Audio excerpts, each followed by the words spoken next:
grade 7s. We are going to be looking at the chapter notes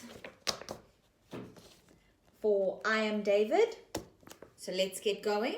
Now, as you know, these are chapter by chapter analyses. So I've gone through each chapter and put down all the important things you need to know. But as you also know, we go through it together in our lesson and we highlight or underline the important parts. So you're going to take your copy of the chapter notes and you're going to highlight or underline the important parts, which I'm going to discuss now, and fill in the answers to the questions found in the chapter notes. Right, let's get ready. So if we're looking at I Am David, first things first, we've got 8 chapters to work through. And the story begins in the concentration camp where David has spent his whole life. So if we're looking at number 1, the very first dot, we would highlight concentration camp, David, and whole life. Then we'd move on to point 2, okay? And under point 2, there are a whole lot of other points, okay? So the very first point under point 2, you'll see it when you look at the piece of paper, right here, okay? We would highlight the man and God, okay, because the man is a god at the camp, and that's important for us to remember. And then we go down to under point 2, there's a 1, 2, 3, 4th point, where we'd highlight 30 seconds, because that's how long David has to escape the camp. So, 30 seconds. Right, moving on to the very next point, point number 3 on the page. The very end of the sentence, at the end of the point says, David did not respect the man. Okay, that's very important to remember. So we'd highlight David did not respect the man. And that's because we know that David only ever calls him the man. And we never find out what the man's name is, even at the end of the novel. So this is why David calls him the man, because he does not respect him. Next point, we would highlight South and Salonika, and then North and Denmark. So those are the 2 directions he is told to travel in. South until he gets to Salonika, and then north until he gets to Denmark. Okay? And that's all the highlighting for this page, but there is a question. Okay? Point 6 has a question. And the question asks, what did David add to his bundle? And the answer is soap. Remember, he asked the man for some soap, and that is what he added. Right. Let's look at chapter 2. Right. Very first point, chapter 2, admiring the beauty. Now, we know that our author tends to describe everything David sees, tends to describe all the beauty that he recognizes and spend a lot of time on the detail of that beauty, okay? So we know that David is admiring the beauty of the world because he hadn't really seen that before. It was his very first experience. So we would underline or highlight admiring the beauty. Then moving down, you find a point, 1, 2, 3, 4, 5, 6. Again, point 6 says knowledge, right? And under that point, I want you to find the word multilingual, okay? And when you find multilingual, you can underline it or highlight it. And multilingual means he's able to speak many languages, right? And it's listed here. He speaks French, German, Italian, and English. That's 4 languages, okay? And he also speaks a little bit of Spanish and Hebrew. So David is multilingual, and it's very important because it's an important part of his character, of who he is, okay? Right, and then if we go on to point 8, it says David realized that he must have a story. So we can highlight story. And then further on in the point, we highlight traveling circus. Now, you know from reading the novel that David realized he had to tell people something when they asked where he was going or what he was doing there. So he decided he would tell people he's part of a traveling circus.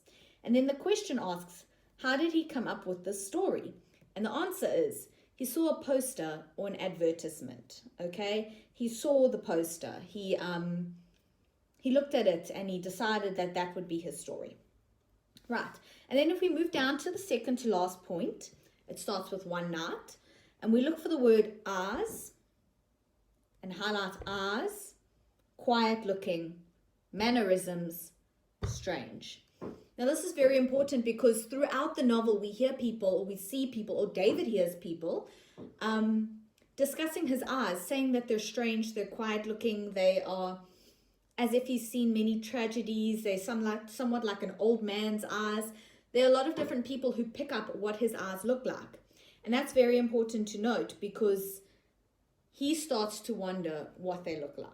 Okay, and then his mannerisms are strange, meaning that what he does is strange. The way he walks, the way he talks. David doesn't really know how to act normal. Okay, and people are noticing that. Right, let's move on to chapter 3. Now in chapter 3, we are going down to point 1, 2, 3, 4, 5. Point 5, and you are going to highlight David did not know how to smile. Very important, okay? He is interacting with this couple who he's helped, and he admits that he can't smile, which is strange because it's a natural expression. And David admits that he doesn't know how to do this. And that's part of his character as well. He's never experienced anything that has made him want to smile. Okay, he's never looked at his face. At this point, we know that. He's never seen himself. He doesn't know what he looks like, and he doesn't know how to smile. So we highlight David did not know how to smile. Then we go down to the third to last point. It starts with he also pondered, right? And we're going to highlight all he wanted was to keep his freedom and to live in a safe country. So in this chapter, David decides there's two things that he wants, and that's it. He's not asking for anything else. The first thing is that he wants to keep his freedom. He is now free, okay? And he wants to stay that way. And the second thing is he wants to live in a safe country. Very basic things, okay? Right. And that's all for chapter 3. Let's go on to chapter 4. Okay. Very first point, right? Chapter 4 is where things started to get a little bit exciting, right? So this is the chapter where there was a lot happening, and David was involved in a lot of different things. So let's look at it. So in the first point, we're going to underline the boy beat David, and David did not retaliate. So the boy beat David. David did not retaliate. They're on two separate spots in the point, but if you find them, just highlight them. This is important to note because even though David was being beaten, he did not fight back. He did not believe in violence, so he did not retaliate. He did not fight back. He just took the beating, which confused the boy a little bit. Right, then if we go down to point number 3, we can highlight he had never played before. So even though David was a child, he was 12 years old, he had never had the opportunity to play. So he sits there and he observes the children. So we highlight he had never played before. Then in point 4, the very last sentence, David carried the girl quickly through the flames. Highlight that part. David carried the girl quickly through the flames. Now, if we look at that entire point explains where David rescues Maria from the shed fire. And we see how David rescued her. So it's important to note that David rescuing Maria sets off the events in chapter 5, where David stays with the family. So David carried the girl quickly through the flames. Next point number 5, we can highlight David smiled, and then in brackets, for the first time. So, as we know, this is the very first time David learns how to smile. It's the first time that he realizes that he can smile. Then if we move on to the next point, point 6, we can highlight the names Maria and Carlo.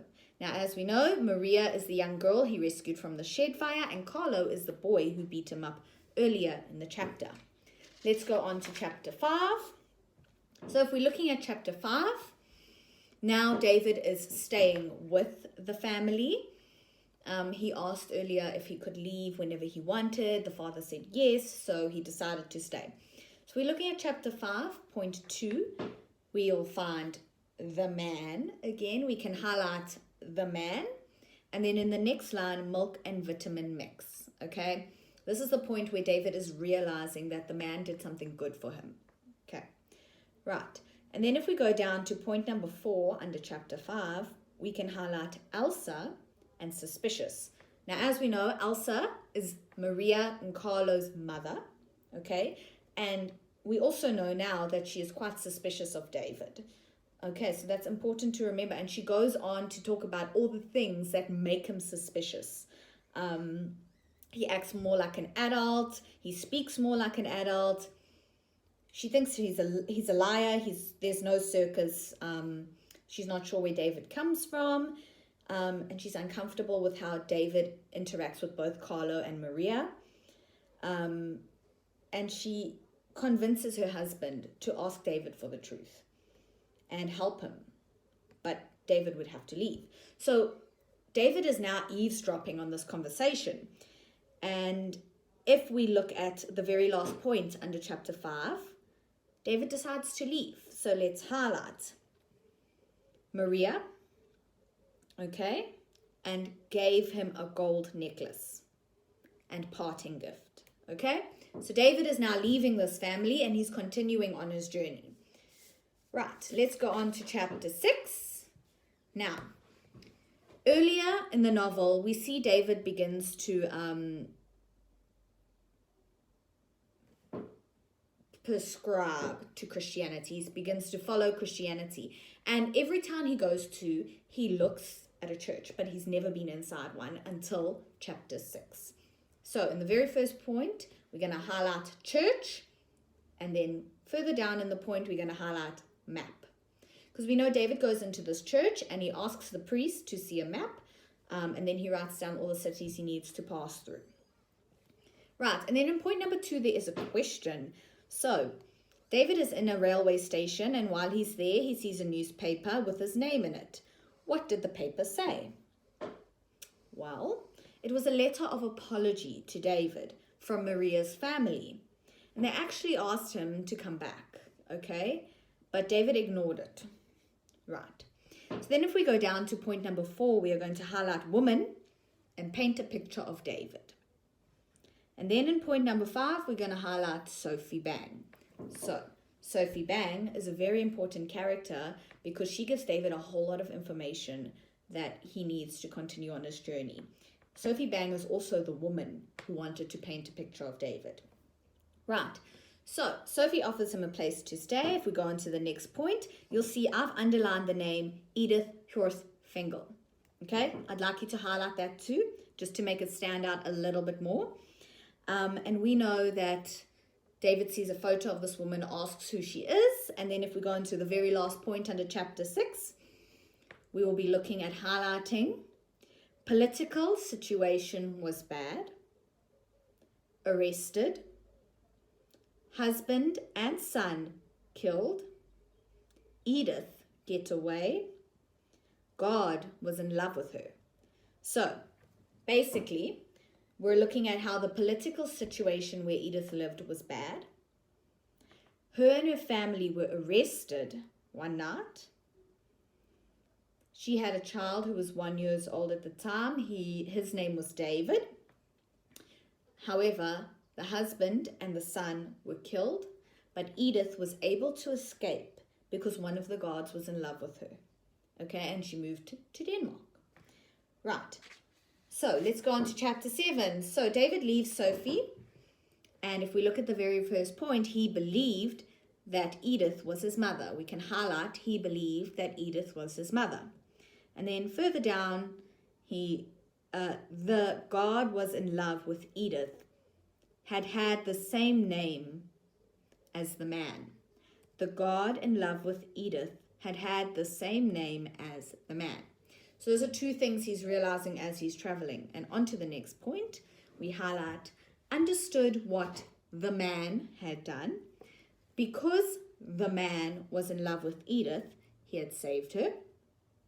Because David was her son, that he had saved David. Because Edith loved her husband, he let her husband die. I'm going to repeat that. These are all the things you have to highlight. Understood what the man had done. Because the man was in love with Edith, he had saved her. because David was her son, that he had saved David. Because Edith loved her husband, he let her husband die. Okay, right, and then we go on to point number 4. We can highlight evil-hearted farmer, and at the very end of the point, king. So we know that David continues, and he becomes unconscious and is found by the evil-hearted farmer and is made to work all day and sleep in a stable. While he's there, he befriends king. Okay. Then if we move on to the second to last point, we will be highlighting cut a hole, stable, escape through the snow. Right, cut a hole, stable, escape through the snow. And as you know, that's David's escape plan for getting away from the farmer. Right, very last chapter, chapter 8. We're looking at highlighting on point 4, one of them. So at this point, you know that David and King were traveling towards Denmark, and they come too close to one of them. So that's point 4, one of them. Point 5, King wanted to sacrifice himself to save David. Highlight, King wanted to sacrifice himself to save David. And at the end of that point, King was dead. Now, this is one of the more emotional parts of the novel, but we see that King is putting himself in the firing line to help David escape once again. And in his attempt to help David, he is killed by one of the soldiers. Right, if we move down to the second to last point, we're looking at the very last line of that point. We highlight French and the language he knew best. Okay, so that gives us an indication of which language he speaks best. And then in the last point, we will highlight son. Right, so David reaches Denmark. He finds his mother. He speaks French, but she notices him immediately as her son. And that is the end of us going through the chapter notes. However, grade 7s, I need you to go through these notes, read them all, okay? Read each line, because these give you an understanding, a better understanding of what happens in each chapter and what is important in each chapter. Right, that is all from me. So I will see you in our very next video lesson. Bye.